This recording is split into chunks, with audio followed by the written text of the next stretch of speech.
കേരളത്തിലും തുടങ്ങുകയാണ് വോട്ടർ പട്ടികയിലെ സ്പെഷ്യൽ ഇന്റൻസീവ് റിവിഷൻ എന്ന സാർ. നമ്മുടെ പൗരന്മാരിൽ 5-1 സാറേ എന്ന് നീട്ടി വിളിച്ചു പോകേണ്ട ദിവസങ്ങളാണിനി. പട്ടികയിൽ പേരില്ലാതെ നെട്ടോട്ടം ഓടേണ്ടി വരുന്നവരുടെ ആ എണ്ണം എത്രയാണെന്നറിയാമോ? ഇതാ പിടിച്ചോ, 53,20,378 പേർ. 3.5 കോടിയിൽ താഴെ മാത്രം പൗരന്മാരുള്ള കേരളത്തിലെ 1/2 കോടിയിലേറെ ആളുകളാണ് ഇനി പരക്കം പായേണ്ടത്. 1-2 വട്ടമല്ല, പല വട്ടം വോട്ടർ പട്ടിക പരിശോധിക്കേണ്ടി വരും. ബൂത്ത് ലെവൽ ഓഫീസർമാരെ നേരിട്ട് കാണേണ്ടി വരും. ജീവനോടെ ഉണ്ടെന്ന് ബോധ്യപ്പെടുത്തേണ്ടി വരും. ജോലിക്കായി സ്ഥലം മാറി താമസിക്കുന്നവർ അത് ബോധിപ്പിക്കണം. മറ്റ് സംസ്ഥാനങ്ങളിൽ നിന്നും വിദേശത്തു നിന്നും വോട്ട് ചെയ്യാൻ മാത്രം പറന്നു വന്നിരുന്നവർ ഇനി 1-2 തവണ കൂടി വരേണ്ടി വരും. അങ്ങനെ വന്നിറങ്ങി BLOയെ കണ്ടുപിടിച്ച് ഇവിടെ ഉണ്ടെന്ന് ബോധിപ്പിക്കേണ്ടി വരും. ആരെങ്കിലും പരാതി പറഞ്ഞാൽ ഹിയറിംഗിന് പോകേണ്ടി വരും. 2002 വോട്ടർ പട്ടികയിൽ പേരില്ലെങ്കിൽ ചടങ്ങ് ഇതുകൊണ്ടൊന്നും അവസാനിക്കാൻ പോകുന്നില്ല. സ്വന്തം അസ്തിത്വം തെളിയിക്കാൻ 12 തിരിച്ചറിയൽ രേഖയിൽ 1 ഹാജരാക്കണം. സ്വന്തം ജനന തീയതിയും ജനന സ്ഥലവും തെളിയിക്കണം. ഇനി 1987 ശേഷമാണ് ജനിച്ചതെങ്കിൽ മാതാവിന്റെയോ പിതാവിന്റെയോ ജനന തീയതിയും ജനന സ്ഥലവും തെളിയിക്കുന്ന രേഖ കൊണ്ടുവരണം.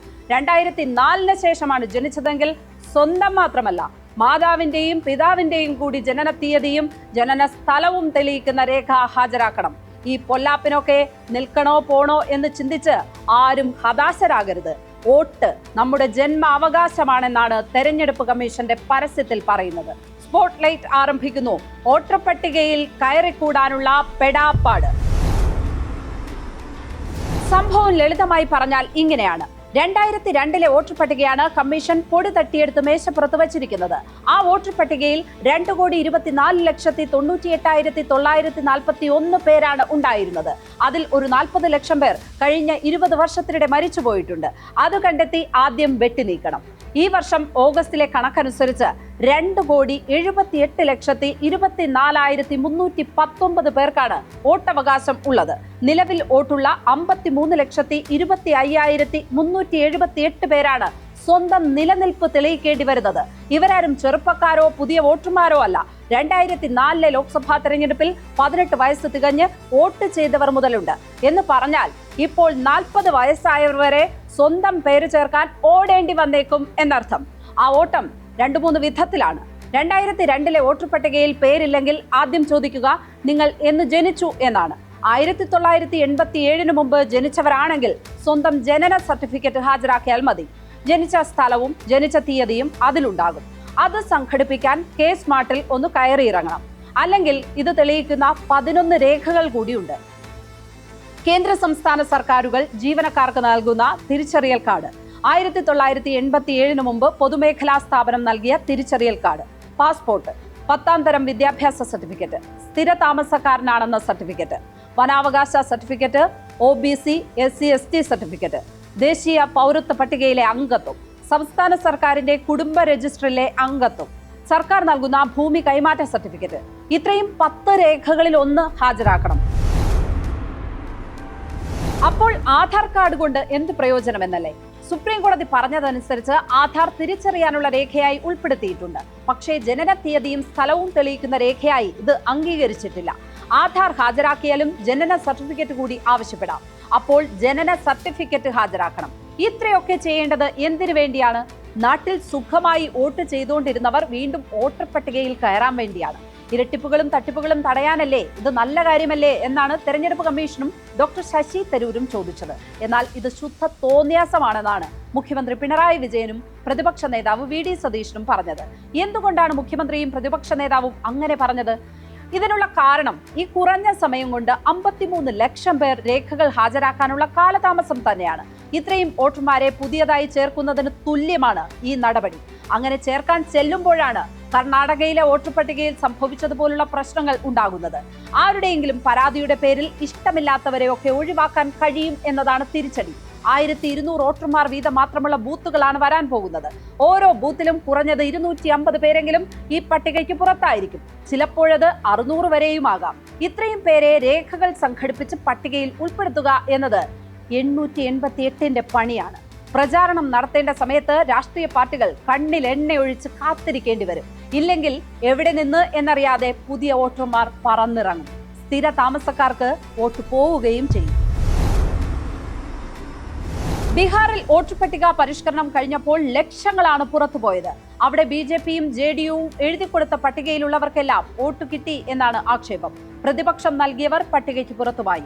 വോട്ടർ പട്ടികയ്ക്ക് പുറത്തായതിൽ ബഹുഭൂരിപക്ഷവും ന്യൂനപക്ഷ വിഭാഗങ്ങളിൽ ഉൾപ്പെട്ടവരാണ്.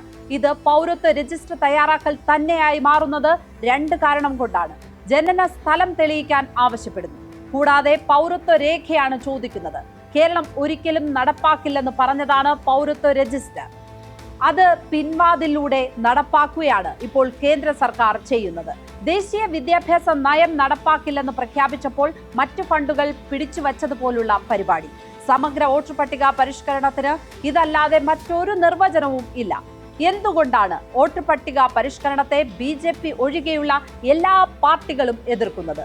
ഉത്തരം സുവ്യക്തമാണ്. കഴിഞ്ഞ 23 വർഷമായി പട്ടികയിൽ പേരുള്ള 53,28,000 പേർ ഇനി വോട്ടർ പട്ടികയിൽ കയറിക്കൂടാൻ അശ്രാന്ത പരിശ്രമം നടത്തണം.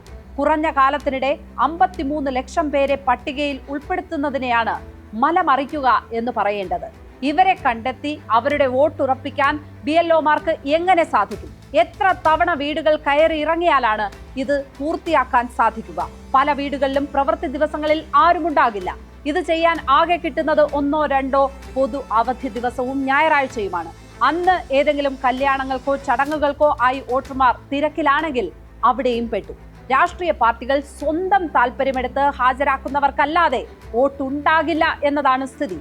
BLOമാരും ജില്ലാ ഓഫീസർമാരും ബി.ജെ.പിക്ക് അനുകൂലമായി പ്രവർത്തിച്ചു എന്ന ബീഹാറിലെ പരാതി ഇവിടെയാണ് പ്രസക്തമാകുന്നത്.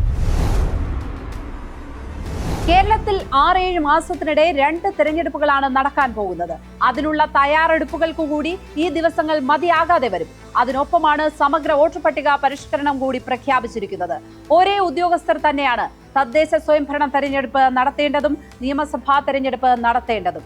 ഇവർ തന്നെയാണ് വോട്ടർ പട്ടിക പരിഷ്കരിക്കേണ്ടതും. തെരഞ്ഞെടുപ്പ് നടത്താൻ ബൂത്ത് ലെവൽ ഓഫീസർമാർ തന്നെ 1/4 ലക്ഷം വേണം. പട്ടിക ക്രോഡീകരിക്കുക, രേഖകൾ പരിശോധിക്കുക, പേര് ചേർക്കുക തുടങ്ങിയ പണികൾക്ക് ഇതിന്റെ 5 ഇരട്ടി ആളുകൾ വേണം. തെരഞ്ഞെടുപ്പിന് പോകേണ്ടവർ 3 ലക്ഷത്തോളം വരും. ഈ സമയത്തെല്ലാം സംസ്ഥാനത്തെ മറ്റു പ്രവർത്തനങ്ങളെല്ലാം സ്തംഭിക്കുകയും ചെയ്യും. സർക്കാർ ഉദ്യോഗസ്ഥരെ മുഴുവൻ ഇങ്ങനെ വോട്ടർ പട്ടിക പരിഷ്കരണത്തിന് വിട്ടാൽ 6-7 മാസം സംസ്ഥാന ഭരണം സ്തംഭിക്കുക എന്നു കൂടിയാണ് അർത്ഥം. വരുമാന സർട്ടിഫിക്കറ്റും ജാതി സർട്ടിഫിക്കറ്റും മുതൽ കെട്ടിട നിർമ്മാണ സർട്ടിഫിക്കറ്റ് വരെയുള്ള രേഖകളുടെ വിതരണമാണ് മന്ദഗതിയിൽ ആകുന്നത്.